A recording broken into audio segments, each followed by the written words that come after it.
Whakalawhala ia tu hane hadauto le tau wala tala tutupu ke la taia mo I puli he pōnei. Nā ka I tolonga ne tolo atu ke he whakamanatuanga he aho koutou ke whitunga whunu mawha aki ne whakahoko ke he maka koutou he motu I alofi.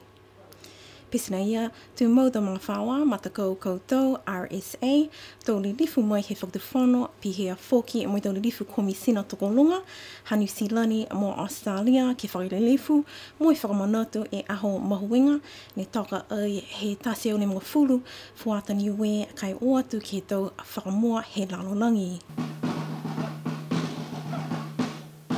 Ne kamata e Matakau Girls Me Boys Brigade e whakaholoanga mai whakau e ikipure whainga hua whakamotu ko Sahuni Tongatule ke Matakau RSA. Tau mga whawa me tau tangata he motu ha kua tūmau ke whakamanatu e aho koutou he tau takitaha. Ka talahau wai he lilifu ko Tongatule kua la te mga hone ke whahi kianga. Whakamore mai ma Matakau he tau koutou. Kua mana ki tua e whakatuwhono. Ke riwa ki mai e whikau o tau tōru, e whakamanatuanga he tau koutou, ke whakahoro, he whakatuwhono. Ko e ha koe taha, tala, tupu whakahoro, mahuinga nei he tau tōru o motu. Ne nā kai la, whai ono-onoanga mamafa e whakatuwhono ki ai. Ono-ono ki tau tukuanga he mga aho nei. O moa heanga he tau tōru o tau mamatua koutou. O mai e tau tōru ke whakamanatu pe he, ka kolo tōru. Hane no nofu e tau lalo fō. No tōru no nofu e tau kauhala. Nā aiki si e tau tōru. Hei ore atu au, tuku mai la ke whakahoro, ke whakatuwhono e whikau, ke lari ke kumikumi. Ko whea lau tōru ia ke tau mga honei, mo e whakamopop, hā lau tōru o tau tukuanga. Ko e puhala ia ke sia ke tau tōru, mo e whakamatalahi ia ke tau tōru a lau tōru. Mga honei hei e tau lalo fō, hei e tau kauhala. O mai nona tau tōru ke saluti tau au pehe, ka koe hei e whikau o tau tōru, ma Matakau RSA, a I pehe au, koe ke rea e whakaroanga tau tōru he mai tau aku. Ka koe ina tu e he mga o nei, kua lata tau tōru, e whai tau seanga whoki, kua ke. Whakau e whoki e lilifu ki pule ke whakatuwhono hani silani e hako tau se paua ki taha maka ke whakamanatua ki e tau toa taha seo limu fulu, ne tupule le hala tolo te mumui ke he mawhala he lalolangi. Nā tōku whaki au ke whakaue ke whakatuwhono no New Zealand hake tau seanga ke mahine kua mole, ki Wellingtoni, ke he tahapaka ko puke ahu. Ne whakatua e lau tolu e tahamaka, te reo o te nui o te moana nui a kiwa. Ke whakamanatua ki e tau tau maloloha tau tolu ino atu ai ke tau whakamuhe lalolangi. Nā kai niko lau tolu ia, kai pia whoki mo e tokolonga tau tolu, a tau mamatua whoki mo e tau whanau he mga au nei, nai whai o atu ke langmatai ke tau ngahua ia he tau tolu a motu. Whakau e te kitaki he Matakau koutou RSA ko Charlie Tovaka ke tau tangata ko whakatumau mo e whakatu oho e whakamanatuanga aho koutou. Talahau whoki e Charlie ono noanga he Matakau RSA ke tau aho I mua. Koe whitungu whuru mawhaa ki anei, tari mai. Nakai toko longa tau tūru nei loa whoki.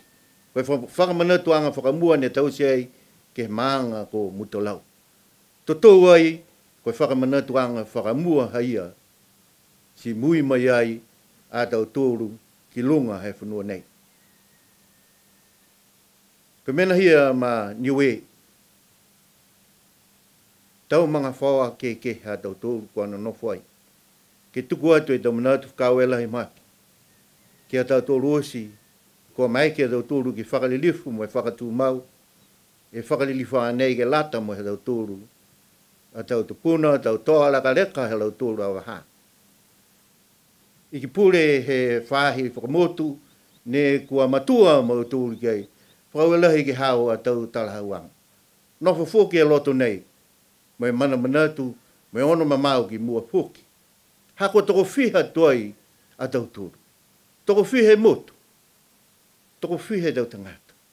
So ke taha wala ia, kua lata ke no nofo tau tūru ki kerike. Ke tu tala whakamitaki, mai whakahoa hoa whakamitaki. Mōri lahi wala ia. ke lango matai he whakatufono. Po ke ute he whakatufono.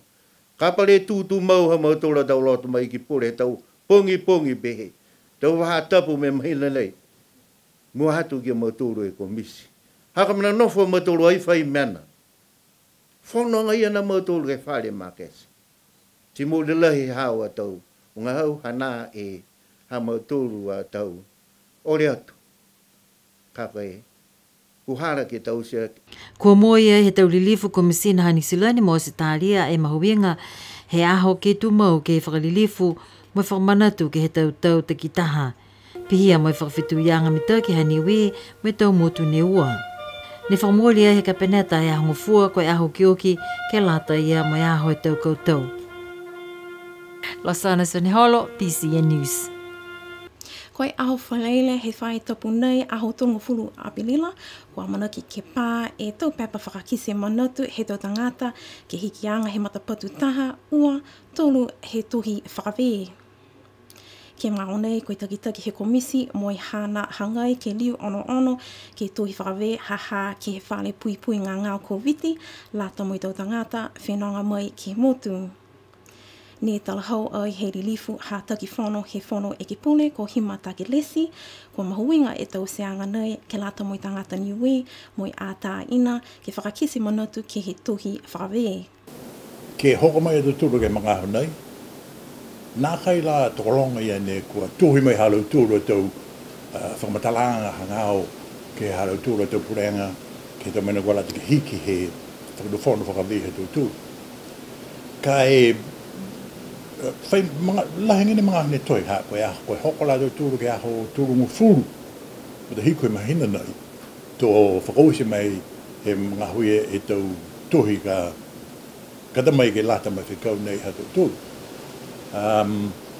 Kai tūngan fuki ni hai ki si e tau tūru e anga me mahaini he whai amai e tau tūru koe longa la e tau whamatalahanga ka eke kua sei hoko atu ke aho ki whakausi mai ai e tau whamatalahanga nei. Ka koe hoko mai ke mga honei, koe tau whamatalahanga, koe tau pepa ni mua, koe tau pepa ni he hatau tūro tau tangata e muru nei, e nā kai la ke sia i ha pepa mai he hatau tūro tau matuke nanga he tau matuke he tunga e New Zealand. Ako mina kua iloa tuai tōlahi e whakatūtalanga halau tōru. Nena nofa ke tamutu kehe mo e whiamanako whoki ke whai talahawanga ke lata mo e tuhi whakawe hatau tūru.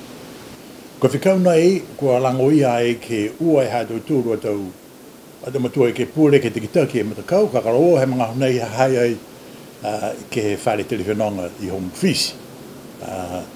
Whai aho raua tō hoko mai ai.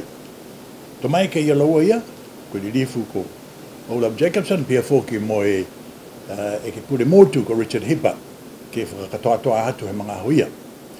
Ka e hawhangia ia ni ke tau tōru, mo e whakaman whanau tu whoki ni ke kise ke he tohi whakawe. Si whakailoa mai e tō mena ne kua nāka i māma mtūru ki ai, pese hepe mo e hako, mua atu ke whakawhano mo ke kisia, hako menta mai ke he komisi.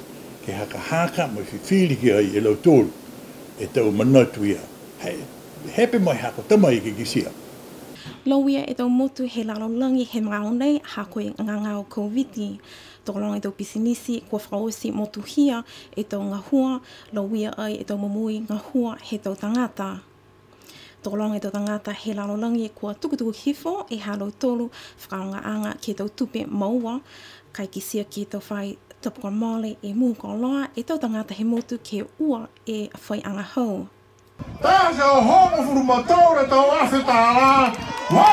Ko e hifi ulu mo e huki se linga he mga whawapara he tongia mai la kepa, ne mou ai tahe se au hongo fulu e awhi tā rā.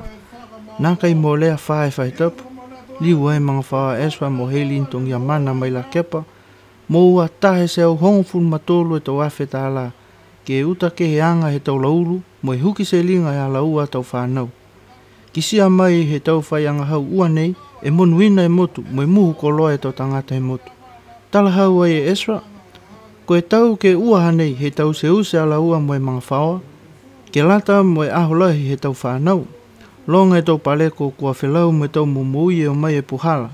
Kai whakaue ia ke he ana tau mga whaoa. Tau ka pisinga kua 5 auloa mo e lau matai ke he tau whikau he alaua tau whakahelehele. Pena hatu tōla tau wala talo tutupu ke la te e moi puli he pōnei a tōniu ke wheluia, nono wha moi mono ina.